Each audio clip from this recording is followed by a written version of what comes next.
There is a specific kind of silence that doesn't feel peaceful. It feels like something is wrong, but you can't name it. And that inability to name it is its own form of suffering.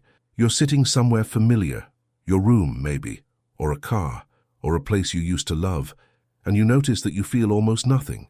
Not sad, not happy, not even numb in the way people describe numbness. Just quiet. And not the quiet that comes after rest. The quiet that comes after something has been slowly unplugged. You look at the things around you, the things that used to mean something, that used to carry some emotional weight or color, and you notice they've become flat, like photographs of places rather than the places themselves. Like you're watching your own life through a window that somehow got thicker overnight, without anyone telling you. You go through the motions, you speak to people and they speak back, and everything is technically working. The conversation lands, the responses come. The day moves forward, and yet somewhere underneath all of that activity, there is a stillness that disturbs you. Because it doesn't feel like peace, it feels like distance. And you actually remember, a time when things felt more immediate, more loud, more present. When music landed differently. When a conversation with someone you loved could fill the room so completely that you forgot there was anything else. When even small pleasures, a meal, a joke, a sunset, a movie you'd seen before, had a texture to them that felt almost personal. And now they don't. Or they do, but only faintly. And that faintness bothers you in a way that's hard to explain, because you can't tell if something is broken or if you are.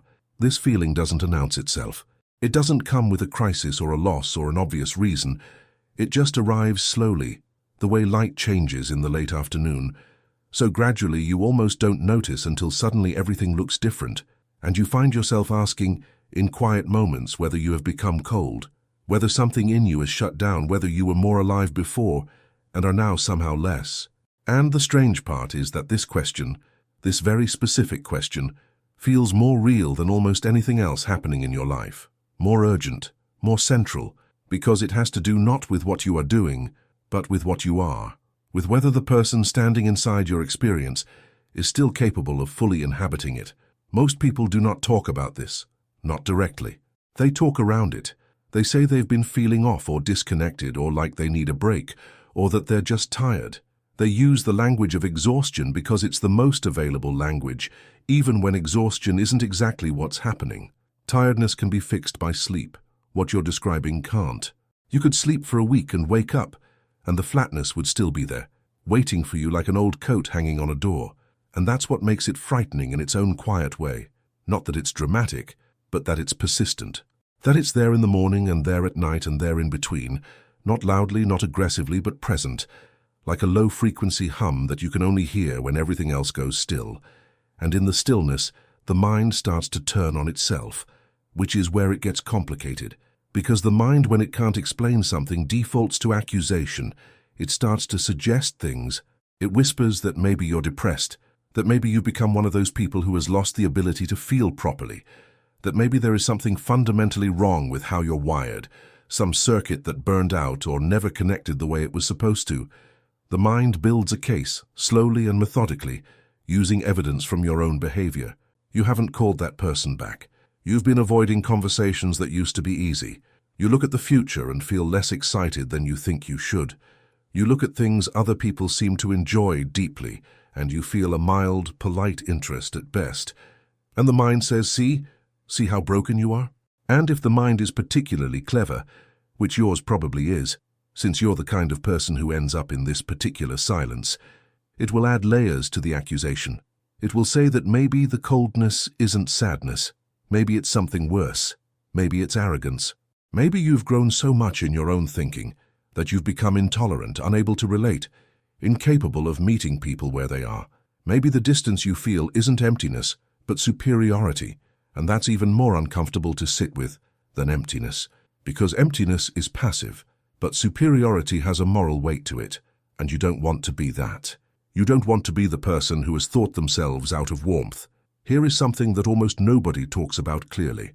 The human mind, over time, can develop an addiction to intensity. Not drugs, not substances, but emotional and cognitive intensity. The high of novelty, the charge of conflict, the satisfaction of outrage, the warmth of belonging, the electricity of wanting something badly and getting it, the ache of wanting something and not getting it. All of these are forms of stimulation, and the nervous system, when it's been running on them for long enough, begins to mistake stimulation for aliveness. It begins to believe that feeling a lot means being alive, and that feeling less means something has gone wrong. But the current requires a source, and if you have been doing the work, not the work of productivity, but the inner work of paying attention, of questioning, of sitting with things long enough to actually see them, then at some point, the old sources of electricity begin to lose their voltage. Not because you've become less, but because you've become more honest about what they were. You begin to see the machinery behind the experience. You begin to notice the cords and the wires. And once you see those, it becomes very difficult to just sit back down in the audience and pretend you're watching something real. Imagine you've been watching a play for years, a long, immersive, beautifully produced play. The actors are good, the lighting is perfect, the dialogue is moving, and you've cried and laughed and cared about these characters in ways that felt entirely genuine. And then one night, something shifts. You walk through a door backstage, and you see the stagehands changing the sets. You see the actor who plays the wise old man sitting in a chair eating a sandwich and scrolling through his phone. You see how the lighting works, the mechanics of the illusion, the effort required to create the feeling of reality. And you walk back out to your seat and the play is still going and the actors are still performing, and objectively nothing has changed. But you can see the edges now, and seeing the edges makes it very hard to cry at the right moments, or to feel the things you used to feel, because a part of you now knows what's underneath the surface. This is not cynicism. Cynicism would be walking out of the theater and telling everyone the play is fake. What you're experiencing is something quieter than cynicism and more uncomfortable. You still want to feel it. You still value the beauty that the play was trying to convey. But the mechanism that used to generate the feeling automatically, the mechanism that ran on a certain kind of innocence or unawareness, has stopped working, and you haven't yet found the new mechanism, the one that allows you to appreciate beauty and meaning without requiring the illusion, the one that doesn't need the wires hidden to create wonder. That transition, the period between no longer being fully captured by the old mechanism and not yet operating from the new one, that is where you are.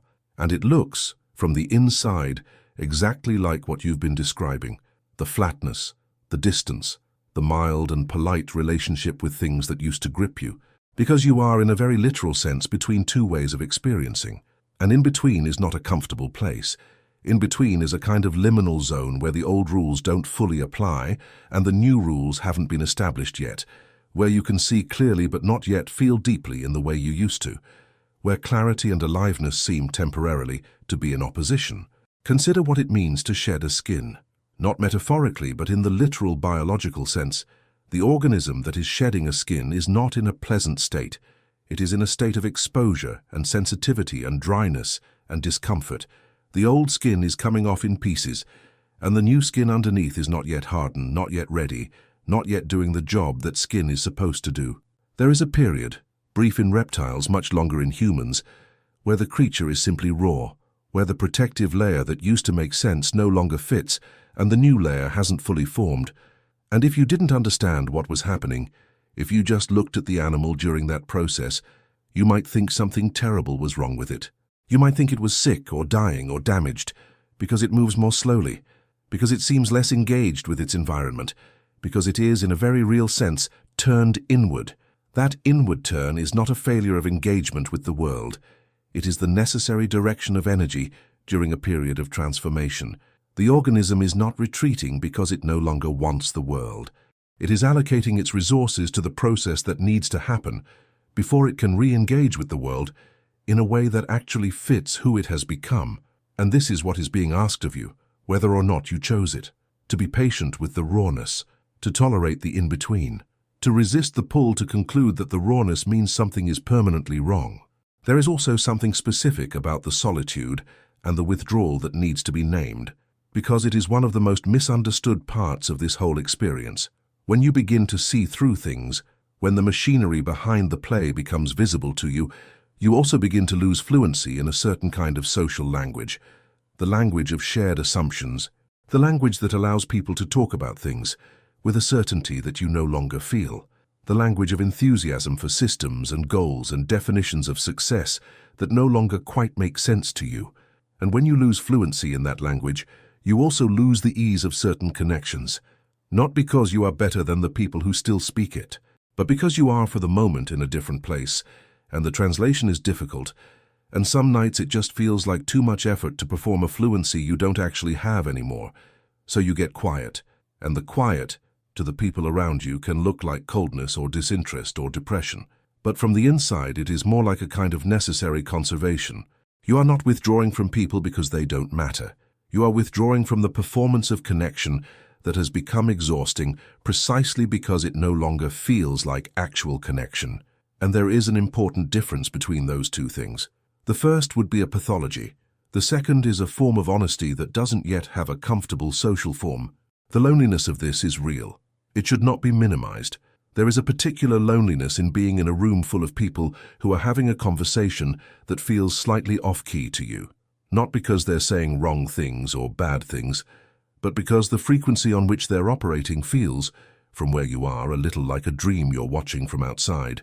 And you used to live inside that dream with them, and there was comfort in that, and you miss it. You miss the ease of it. You miss the feeling of belonging that came from sharing the same set of assumptions, from wanting the same things, from finding the same things funny or exciting or meaningful. And it would be dishonest not to acknowledge that. The person who tells you that awakening is purely wonderful, that expanded consciousness is an unambiguous gift, that seeing clearly is always better than not seeing, that person is leaving something important out, or they are far enough along on the other side that they've forgotten what the middle felt like. The middle is hard. The middle is lonely.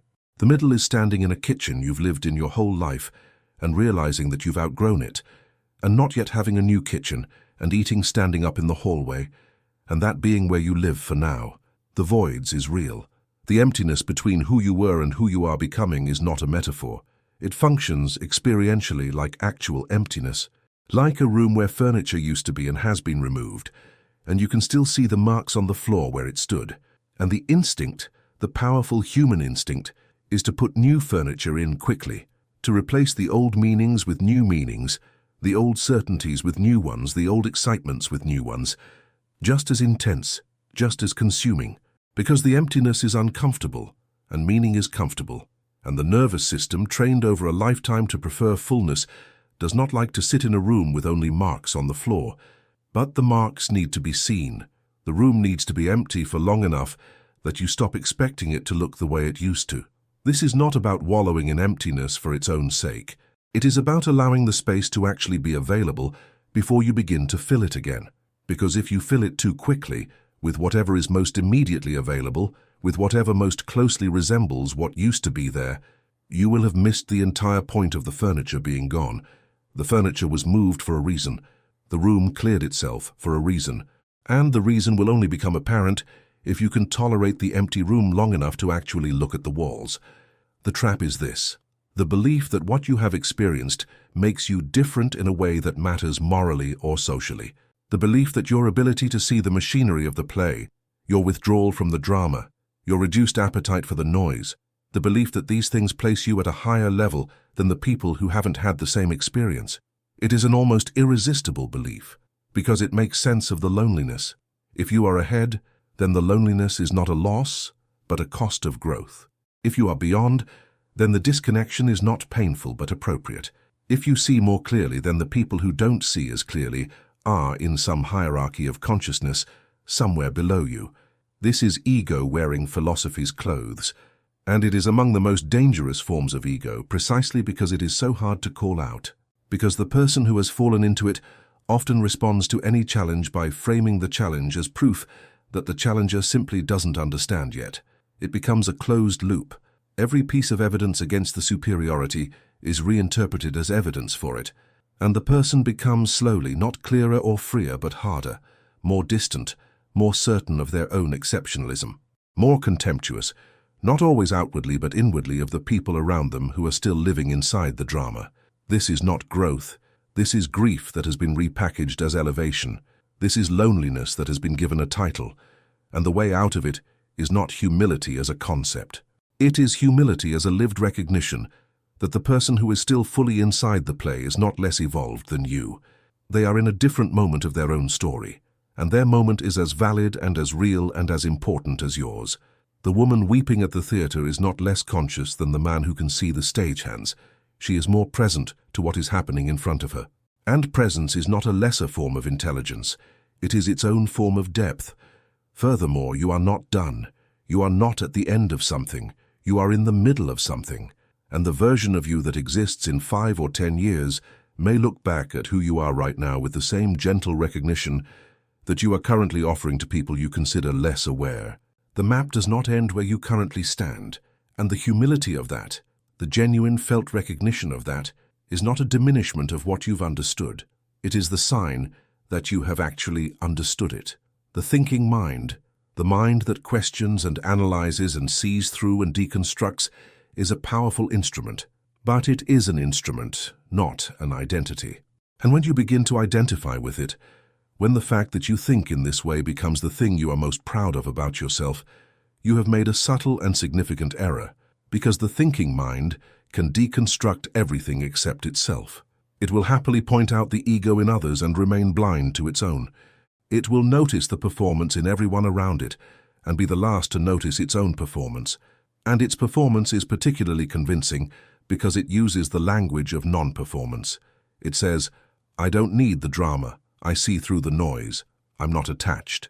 And all of those things may be true, and they may also be said in a way that is entirely about the self, about the identity, about the performance of being the person who sees through things. Because what you are probably hoping for, even now, is some kind of arrival, some indication that the flat phase ends and the vivid phase begins, and that the vivid phase is better than anything before it. Some promise that the empty room eventually fills with furniture that is more beautiful and more right than what was there before. And there is something true in that hope. But it needs to be clarified, because the form the aliveness takes on the other side of this experience is genuinely different from what it was before, and if you are expecting it to feel the same but better, you will miss it entirely when it arrives. The joy that is available beyond this threshold is not louder than what you've known. It is quieter. It does not spike. It does not consume. It does not rush through you like electricity and leave you needing more. It settles. It accumulates the way light accumulates in the early morning, so gradually that you almost don't notice it until you realize the room is full of it, and you don't know exactly when that happened. It is the satisfaction of sitting with something real without needing it to be more than it is. The pleasure of a conversation that doesn't need to go anywhere. The gratitude for ordinary moments that doesn't require the ordinary moments to feel extraordinary in order to be appreciated. The music will return. Not the same music, not with the same charge, not in the same way, but something that functions like music, something that moves through you and lands in you and matters to you, just without the dependency, just without the need for the volume to be a certain level in order to count as real. The connections will return, or new ones will form, ones that don't require you to perform a fluency you no longer have, ones that can hold the quiet without filling it, that can sit in the complexity without demanding that it resolve. The pleasure in small things will return, not as something that requires the things to be small enough to be manageable, but as something that has learned to find texture in the ordinary, without requiring the ordinary to be extraordinary. None of this requires you to have the answers right now. None of this requires you to understand exactly what's happening or where it's going. In fact, the wanting to understand, the drive to have a name for this, to know exactly what phase you're in and when it will end, that wanting is part of what is being slowly released, because understanding, in the sense of being able to package something neatly, is one of the ways the mind tries to stay in control of the experience. And what this experience requires is, among other things, a willingness to let the process happen at the pace the process has, without demanding that it explain itself, without requiring it to conform to a timeline that the thinking mind would find acceptable. You are not broken. That needs to be said plainly, without embellishment, because the part of you that is afraid you might be broken needs to hear it simply, without it being surrounded by too much philosophy. You are not broken. You are not cold. You are not depressed in the clinical sense, though depression may visit this territory. It is not the territory itself. You are not arrogant, or at least the awareness that you might be is the best evidence that you're not fully captured by arrogance. You are not becoming less of a person. You are in the uncomfortable middle of becoming more of one, and the middle is allowed to be uncomfortable. It doesn't need to be fixed. It doesn't need to be moved through quickly. It doesn't need to be resolved before you're ready to be around other people, or to love someone, or to feel something. You are allowed to be in the middle and also be in the world at the same time. They are not mutually exclusive. The middle is not a room you have to finish before you can live your life. It is part of your life. It is in many ways the most important part that has happened in a long time. Not because it is pleasant, but because it is real. Sit with the quiet, not because the quiet will transform into something louder, but because the quiet is already something. It is already telling you things, in the only language it has available, which is the language of absence, the language of noticing what you no longer need, of feeling where the old definitions no longer fit. And that language, once you stop trying to translate it into the language of crisis or diagnosis or failure, once you just let it speak in its own register, contains an enormous amount of information about who you are and what you actually want, and what kind of life would actually feel like yours rather than like a performance of a life. That is what is being offered here, not enlightenment, not the end of suffering, not a permanent state of peace that places you above the ordinary difficulties of being human. Just this, a slightly more honest relationship with your own experience, a slightly greater tolerance for the moments that don't resolve, a slightly quieter version of aliveness that, precisely because it doesn't burn as brightly, also does not exhaust itself as quickly. That endures, that stays. That is there in the morning and in the evening and in the ordinary middle of a Tuesday, not because something spectacular is happening, but because you have stopped requiring something spectacular in order to find the day worth living. That is not a small thing. In a world that runs on intensity, that runs on the high of constant stimulation and reaction and novelty and drama, choosing to live from a quieter center is an act of significant courage, not because it requires you to fight something, but because it requires you to stop fighting, to stop trying to force the feeling back, to stop performing aliveness in the hope that the performance will produce the real thing, to simply be where you are in the quiet, in the empty room, in the in-between, and to trust, not with a faith that requires certainty, but with the kind of tentative, available trust that is all that's really possible in a place like this, that the room is empty for a reason, and that the reason is not punishment. You are here. That is already something. You are asking these questions, which means something in you has not gone quiet, only settled. You are sitting with the discomfort instead of running from it, which is, as it turns out, the most important thing that can be done in a moment like this. Not the most comfortable thing, not the most efficient thing, but the most real thing. And reality, quiet and consistent and without drama, is exactly what this whole experience is, slowly and carefully and at its own unhurried pace, trying to return you to.